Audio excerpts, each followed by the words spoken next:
Lucas.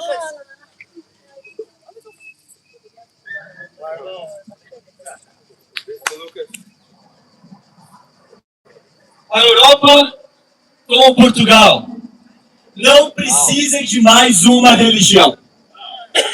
A Europa, como Portugal, precisa de uma revolução. O título da pregação hoje é Revolução do Amor. Revolução do Amor. A Europa já está cheia de catedrais que são frias e vazias. Estão comigo? Sim. A Europa já está cheia de pessoas sem alma, fazendo discursos muito bem polidos e muito bonitinhos por aí. A Europa já está cheia de discursos que não perturbam as trevas que hoje assolam o mundo. Por quê? Porque a Europa precisa de uma revolução. Não uma revolução de idolatria racial. Não uma revolução de confusão de gênero. Não uma revolução de caos sexual. Ou disputas ideológicas cheias de gritos. A Europa precisa da revolução do amor, amém? Amém. O que você ama hoje? A primeira coisa que vem na sua cabeça talvez é o que você mais ama hoje. O que você ama hoje? Eu amo que meus pais vieram me visitar aqui em Portugal, né? Diretamente do Rio de Janeiro para São Paulo. E como nós somos crianças, muitas vezes ainda não entendemos de verdade o que é amar os seus pais, os nossos pais. Por quê? Porque o nosso amor, ele depende da situação. Nós não temos noção ainda do que é amar alguém. Nesse período é difícil distinguir amor de necessidade, porque os pais dão tudo pra gente. Mas chega um momento na nossa vida, quando nós crescemos, que nós passamos a ter nossa própria vida, nossa independência, e já não precisamos mais dos nossos pais. E é justamente aí que o seu amor é colocado à prova. Será que vocês ligam? Chamam os seus pais por telefone? Ou quando nós visitamos os nossos pais por iniciativa própria? E eu preciso me arrepender nisso, amém? Faz 3 anos que eu vou pro Brasil. E nesses 3 anos eles têm visitado a mim aqui. Talvez eles me amam ainda mais do que eu amo eles. Mas eu amo muito eles também. O verdadeiro amor se revela quando não somos movidos pela necessidade, mas pela escolha. Aí é quando você pode dizer, eu realmente amo tal pessoa. O mesmo com Jesus. Será que hoje o seu amor por Jesus depende da situação que Jesus te colocou na sua vida hoje? É incrível ver o Bernardo que está aqui a nos visitar mais uma vez. O Bernardo estava na Alemanha, trabalhando lá, numa situação lá, e do nada ele foi enviado para Portugal. Numa situação super difícil e que o Airbnb deu errado, tudo deu errado, onde ele ia ficar. Mas ele entendeu, não, Deus tem um propósito atrás de tudo isso. E entendendo isso, foi quando ele foi compartilhado e ele está aqui hoje com a gente, amém?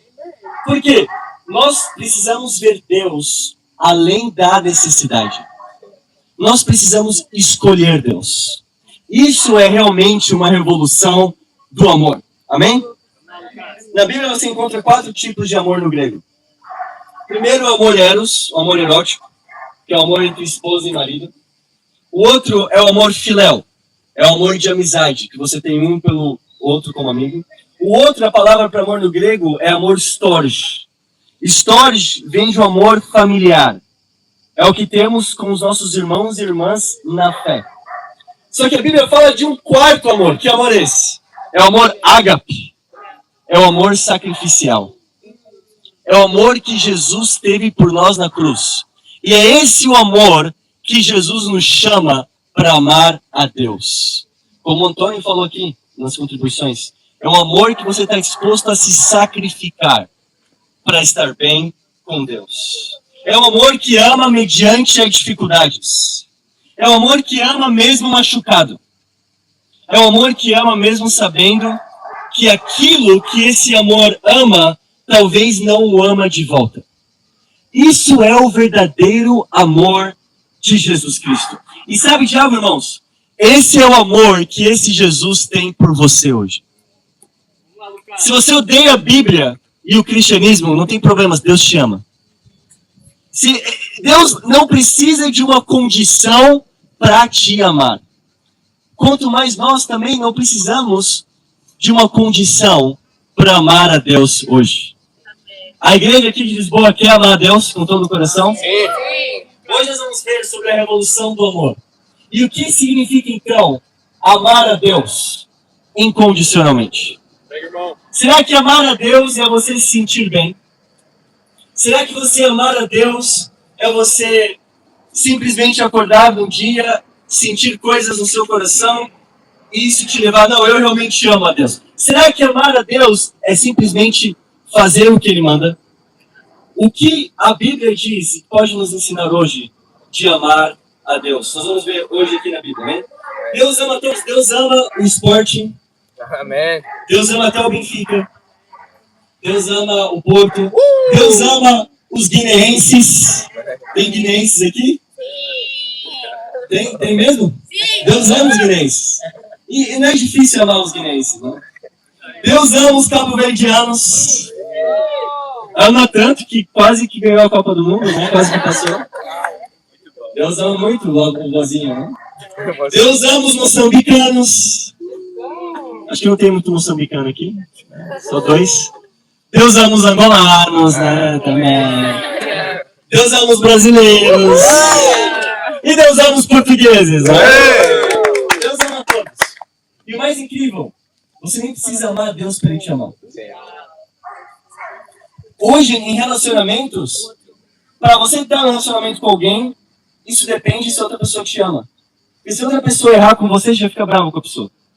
Isso não é relacionamento com Deus. Nós erramos e continuamos errando com Deus e Deus mesmo assim te ama. E a Bíblia diz que é esse o amor que nos compele. Esse é o amor que nos força. A gente entende errado essa escritura muitas vezes. A gente pensa que o nosso amor a Deus é o que nos força a fazer as coisas, é o que nos compele, é o que nos move. Não. O amor que Deus tem por nós é o que nos move. Porque o nosso amor muitas vezes é falho com Deus. Deus ama amar. Deus é a essência do amor. Ciência não é amor. Intelecto não é amor. Conhecimento não é amor. Racionalismo hoje, nas universidades, isso não é amor. O amor é Deus. E se você não ama Deus, você não ama amar. Porque Deus é amor. Olha lá em Apocalipse capítulo 2.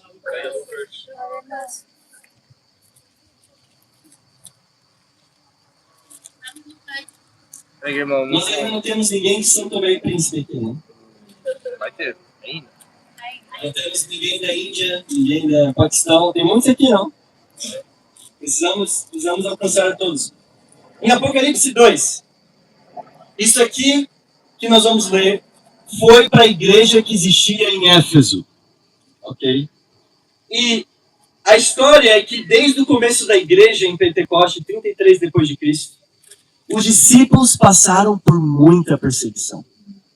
Satanás tinha tanta vontade de destruir a mensagem do Evangelho que durante décadas os discípulos foram brutalmente mortos e assassinados por continuar a pregar a verdade.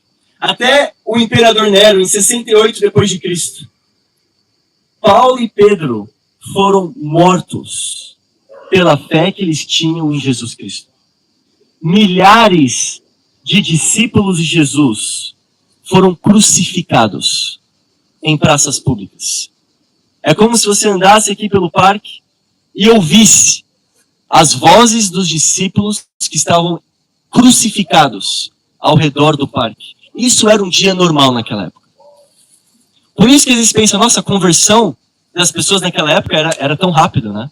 Você olha para as escrituras e pensa, nossa, essa pessoa no mesmo dia creu, se arrependeu e foi batizado. Por que isso não acontece hoje? Naquela época, as pessoas lidavam com a morte todos os dias.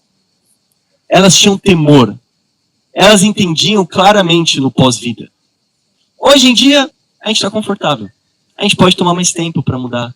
A gente pode levar meses. Mas não deve ser assim. Ali existia um temor a Deus. Você só ama algo que você teme. Só.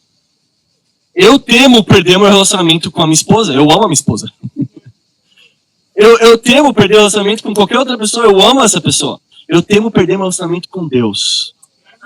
E é por isso que um dos motivos que eu amo a Deus. Primeiro, porque Ele me amou antes. E segundo, porque eu temo perder meu relacionamento com Deus.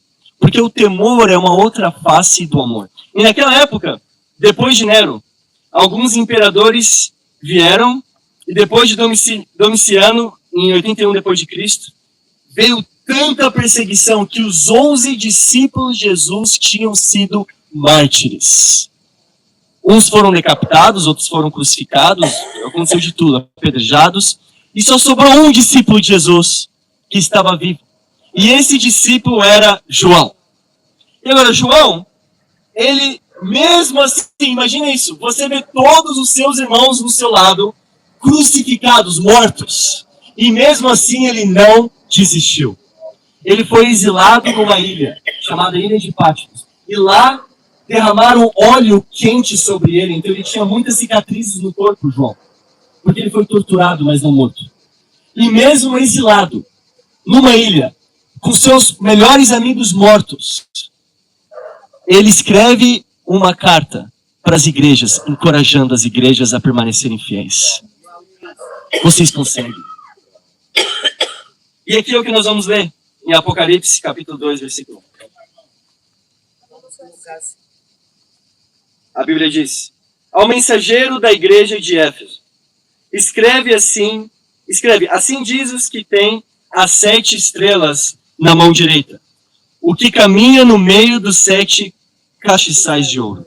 Eu conheço bem as tuas obras, os teus sacrifícios, e quanta paciência tens tido. Sei que não suportas os maus, e que puseste à prova os que se dizem apóstolos. E sei que descobriste a sua mentira. Tens sido perseverante.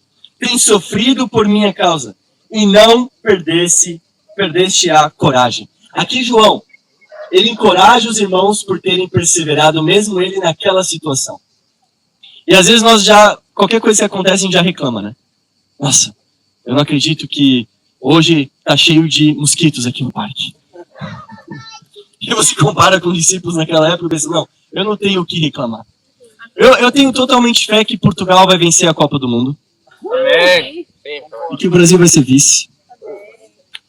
Mas, se não acontecer, eu não vou reclamar. É futebol, amém, portugueses? Se não acontecer, amém, Deus continua sendo bom. O que te deixa triste hoje, depois de ler isso aqui? As situações na vida só podem nos deixar desanimados se nós dermos autoridade a elas para nos desanimar. Aí sim a gente fica desanimado. Mas o nosso amor a Deus, ele vai além de situações da vida. E aqui no versículo 4 diz: tenho uma coisa contra ti. Opa, então, João, ele encoraja a igreja e depois fala, mas eu tenho uma coisa contra vocês. Eu preciso falar aqui. E por que ele fala isso? Porque ele odiava a igreja lá? Não. Ele falava que tinha algo contra eles. Eles, olha só, nem é contra o pecado, contra eles. Contra ti. Tá falando da igreja. Por quê? Porque ele ama a igreja. Quando alguém fala a verdade pra você, é porque a pessoa te ama. Então se alguém hoje te fala, olha, você precisa mudar isso e aquilo, talvez a pessoa até fale isso por rancor e aí não é amor. Mas é sua decisão tomar isso como amor ou ficar amargurado com a pessoa. A amargura é um veneno que você toma esperando a outra pessoa morrer. Isso é amargura. E a gente fica amargurado com as pessoas muito porque elas falam a verdade pra gente. Porque muitas vezes elas nos amam. E elas querem o melhor pra gente. E aqui, olha só o que ele tinha contra a igreja. A coisa que tenho contra ti é que já não tens amor como no princípio. Lembra-te, pois, de que alturas te deixaste cair. Arrepende-te e vive como vivias no princípio. Do contrário, se não te arrependeres, virei ter contigo e hei de retirar o teu castiçal no teu santo lugar. No entanto, há uma coisa a teu favor, é que como eu, também detestas aquilo que fazem os nicolaítas. Quem tem ouvidos, ouça para ouvir, preste atenção àquilo que o Espírito diz às igrejas. Aos que vencerem, hei de dar-lhes a comer da árvore da vida que está no paraíso de Deus. Aqui nós vemos que João diz, olha, vocês fazem algo certo. vocês se opõem aos ensinos dos nicolaítas. Os nicolaítas eram uma seita que surgiu dentro do cristianismo e eles tinham práticas contrárias ao cristianismo. Muitos acreditam que surgiu de Nicolau, que foi um dos apontados em Atos capítulo 6 para ajudar a igreja na época. Um dos 7. Muitos acreditam que esse Nicolau se desviou e ele permitiu com que as pessoas que ele liderasse praticassem imoralidade sexual. E aí vem os nicolaítas. E aqui João fala, olha, vocês pregam contra a prática desses nicolaítas, isso é algo muito positivo. Jesus prega contra esses ensinos. Nós que somos cristãos, não podemos ter medo de pregar contra falsas doutrinas dentro do cristianismo. Tem muitas falsas doutrinas dentro do cristianismo. Você vai para uma igreja hoje aqui em Portugal, primeiro, é só uma nação. Não são todas as nações. É a igreja que só tem brasileiros ali. E aí naquela igreja só tem brasileiros, é fofoca, as pessoas falam um da vida do outro. Existe muitas vezes imoralidade sexual dentro da igreja, é algo normal, mas ninguém sabe, todo mundo vai no domingo e todo mundo é fake. Que eu, como brasileiro, essa é uma das dificuldades dos brasileiros.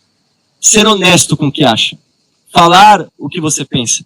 E é o que você vê nas igrejas por aí. E aí você vai para uma igreja de portugueses, é aquela coisa sem espírito.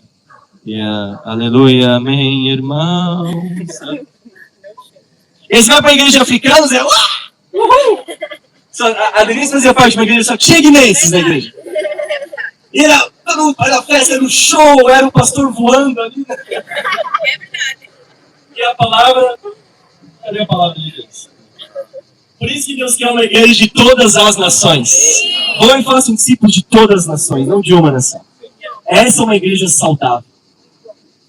E existe uma diferença entre ser uma igreja disfuncional, como essa igreja aqui, e uma igreja que prega falsas doutrinas e leva pessoas ao inferno. É bem diferente uma coisa da outra, né? Nós somos uma igreja disfuncional, mas nós temos a palavra de Deus. E ela nos ajuda a nós nos arrependermos dos nossos pecados. Agora, essa igreja aqui em Éfeso era incrível. Era uma igreja que tinha boas obras. Em meio a tanta perseguição, era uma igreja que perseverava, trabalhava duro, evangelizava, pregava sobre Jesus. E eu acredito que essa é a nossa igreja aqui. Né? Desde a semana passada, evangelizando muito, trabalhando duro. Amém? Passavam por perseguição, mas eles não tinham algo. O que eles não tinham? Eles perderam o primeiro amor.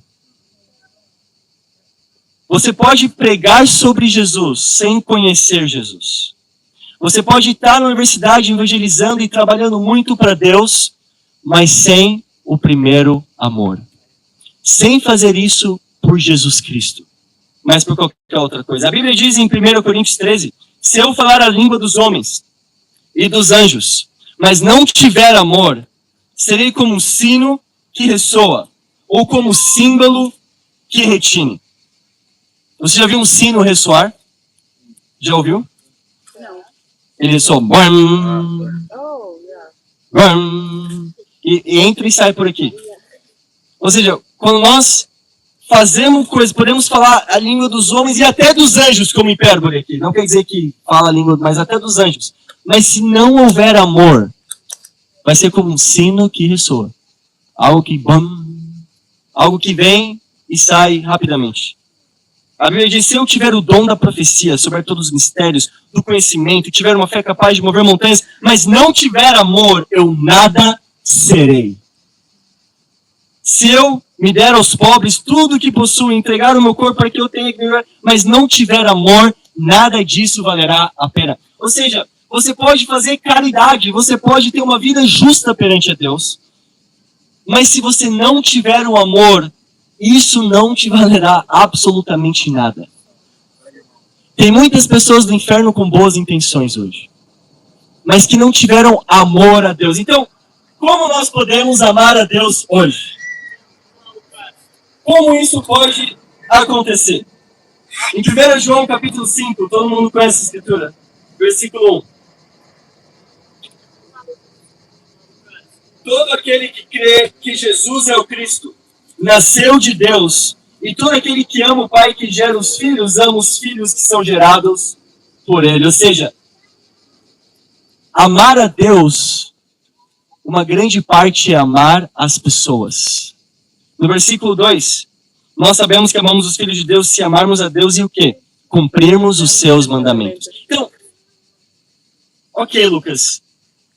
Talvez eu não ame a Deus, porque eu achava que amar a Deus era o sentir no meu coração. Então, o que é amar a Deus? Amar a Deus é obedecer a Bíblia. É isso. Obedecer os seus mandamentos e amar as outras pessoas. Isso é amar a Deus. Então, quando você lê a Bíblia de manhã e você tira coisas práticas ali, isso influencia a sua vida, adivinha só, você está amando a Deus. É incrível isso, né? Porque não fica difícil amar a Deus. Na verdade, é leve, a Bíblia diz. Cumprir os seus mandamentos. É algo leve. Hoje, o mundo está espiritualmente faminto. Quando nós fomos lá para o Alentejo, para uma cidade de 500 habitantes, nós comemos algo chamado migas. O que é migas? Migas é tipo uns restos assim de comida, de carne com o que mais, Raquel? Com pão e linguiça e salsicha, tudo misturado assim. E aí nós comemos e foi interessante comer isso, né? Eu prefiro outras coisas. Eu amo a culinária portuguesa, mas migas não chamou muito minha atenção. Mas na época, não tanto tempo atrás, pessoas morriam de fome aqui na Europa. Sabia disso? Uma época, não tanto tempo atrás, mas também não no tempo do Duque. Amém, Duque? Não no tempo do meu pai, mas há um tempo atrás, pessoas passavam fome. Era normal ver pessoas com fome nas ruas. Hoje já não é tão normal isso.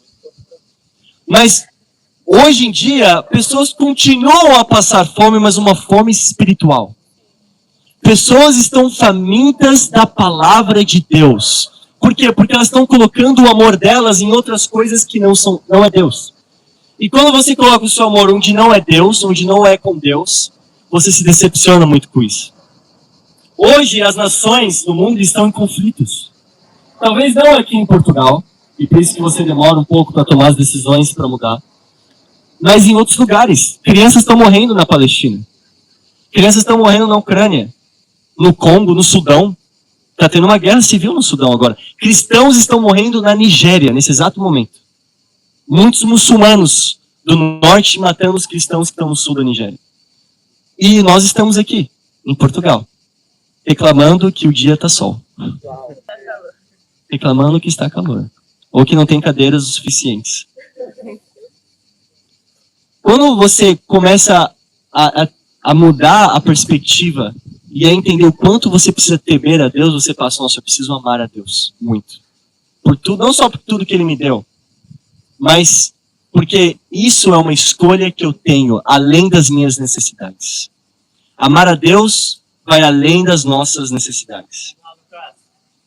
Hoje, famílias estão se desfazendo. É normal ver pessoas criadas sem pai. É normal isso. Hoje, é algo, 50% dos... Teve uma pesquisa em 2022. 50 dos 100 casamentos já terminaram em divórcio. 50. Ou seja, se você se casa com alguém no mundo, se você não gosta de ir para saídas, sabe o que você vai gostar? É de ir em saídas no mundo. E se você vai para saídas no mundo, sabe o que vai acontecer? Você vai gostar de alguém, vai achar que a pessoa é para você, vai casar com a pessoa e tem 50% de chance de acabar em divórcio. É isso que acontece no mundo. Fala, irmão. Famílias se desfazem porque homens, a Bíblia diz em 1 Timóteo 3, nos últimos dias os homens serão fracos. Os homens não serão homens. Nos últimos dias, quais são os últimos dias? Desde a primeira vinda de Jesus até a próxima. Ou seja, agora. Nesses dias agora, os homens serão fracos. Os homens não vão querer liderar. Homem é chamado para liderar, para servir. Porque liderar é servir. E hoje em dia, homens não querem aguentar e liderar as famílias. É tão normal ver homens que fazem filho em alguém e abandonam a mãe solteira. É normal isso. E aí, por deixar com que a mulher lidere, a mulher não consegue, ela acaba desrespeitando o homem fica bravo, acaba faltando com amor com a mulher, e é um caos total. Quando a família deve ser algo que tem que ser protegido. Irmãos, se eu não estiver com vocês, Mas depois das 10 horas da noite na rap é porque eu protejo a minha família, né? Família é algo que deve ser protegido. Não deve ser normalizado você estar longe da sua família. Mas hoje é normal. Hoje homens estão confusos. Hoje as mulheres estão feridas. Hoje as crianças estão sendo discipuladas pelas telas. Eu quero levantar o Danilo e a Isabela aqui, por o incríveis pais que eles são pro Luca. Toda vez que nós vamos ter tempo com eles lá em Carcavelos, quando o Luca tá lá, eles simplesmente colocam na televisão comboio passando. O comboio. É muito chato ver aquilo, mas o Luca fica assim. Quietinho. Por quê? Porque o Luca não é discipulado por telas. Eles não dão um telemóvel pro Luca e o Luca fica assim. Hoje você vê crianças de 2, 3 anos de idade. Assim. Discipulada pelas telas. E o que elas vão encontrar lá? Muitas coisas que você não quer que elas encontrem. Mas um cristão é o pai e a mãe que discipulam o filho. Não as telas do Instagram. Amém? Hoje a política e o esporte se tornaram religião. A raça se tornou uma arma. Eu faço parte dessa comunidade, portanto eu odeio tal comunidade. Não é assim na igreja. Hoje a sexualidade, de alguma forma, tornou-se a nossa identidade. Quem sou eu? Eu sou Lucas, discípulo de Jesus. E eu vivo para ele. E sim, eu sou um evangelista, eu sou casado. Mas o que é hoje em dia? Eu sou Lucas, eu sou heterossexual. É assim que eu me defino. A sexualidade tornou a sua identidade. Eu sou gay, eu sou hétero. É algo à parte da sua vida. Entende? Não é a definição de quem você é. Eu já não sou mais quem eu sou. Cristo vive em mim. Eu não sou brasileiro. Eu não sou nada. Eu quero apenas seguir a Jesus Cristo. Amém? Hoje a verdade tornou-se inegociável. O pecado tornou-se uma marca. E Deus passou a ser tratado como acessório opcional, em vez de ser reconhecido como o autor da vida. Mas sabe, irmãos, isso acaba hoje, amém?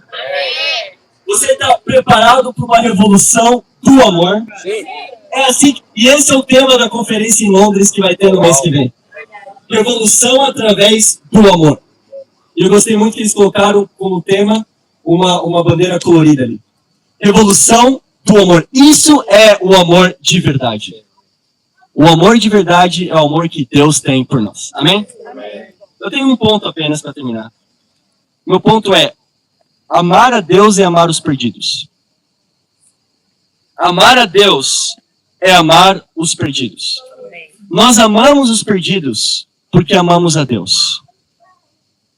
Nós não amamos os perdidos porque sentimos algo por eles. Nós amamos a Ele porque Deus nos amou. Porque se você for basear o seu amor pelas pessoas no que você sente, você não vai amar as pessoas todos os dias.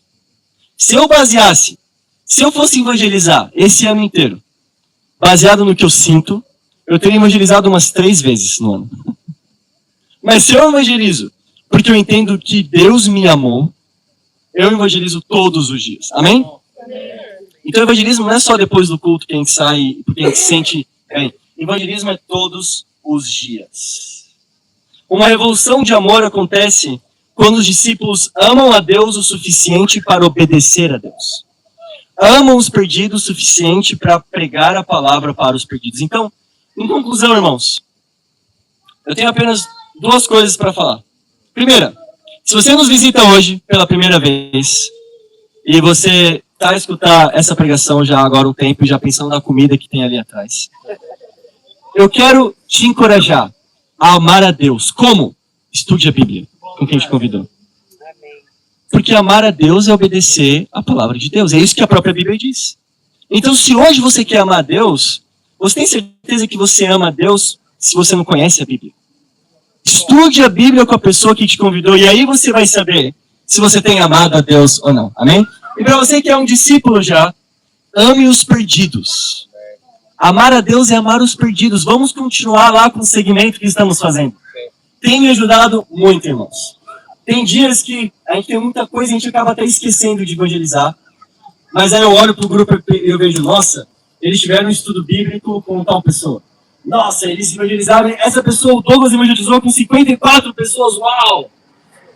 Eu preciso evangelizar hoje. Isso me encoraja a evangelizar. Vamos continuar com o segmento.